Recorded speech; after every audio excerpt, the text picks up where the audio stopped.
अखन अहाँ सब सुन रहल छी मलंगिया रिकॉर्डिंग स्टूडियो के शानदार प्रस्तुति। अपन जवानी चढ़ल, अपन जवानी चढ़ल, रात में ध्यान के लगी।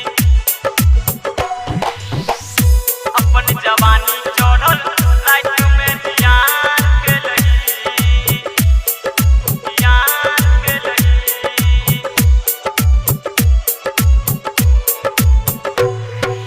आँख के कजरा घोसल लागो होठ लभर चभर, आगे आँख के कजरा घोसल लागो होठ लभर चभर गे कोन छोरा संगे सुत के बिहान के लही।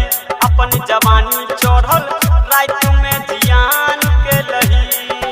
आँख के कजरा घोसल लागो होठ लभर चभर, आगे आँख के कजरा घोसल लागो होठ लभर चभर गे कोन छोरा संगे सुत के बिहान के लही। अपन जवानी चढ़ल रात में जियान के लही।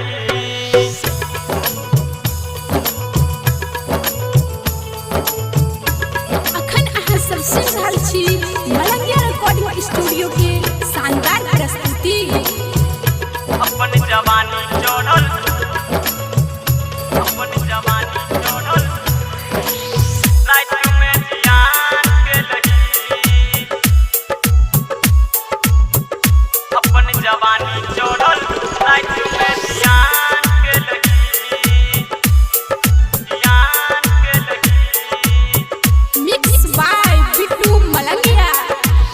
चढ़ल जवानी में के लही नदानी, अपन जवानी के पियबै छी पानी, अपन जवानी के पियबै छी पानी।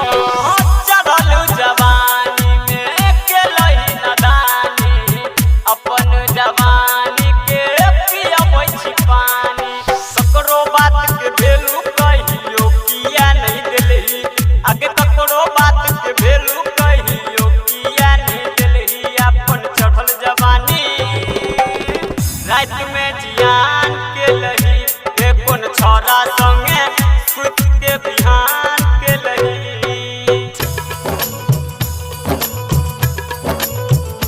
अपन जवानी चढ़ल, अपन जवानी चढ़ल, रात में जियान के लही।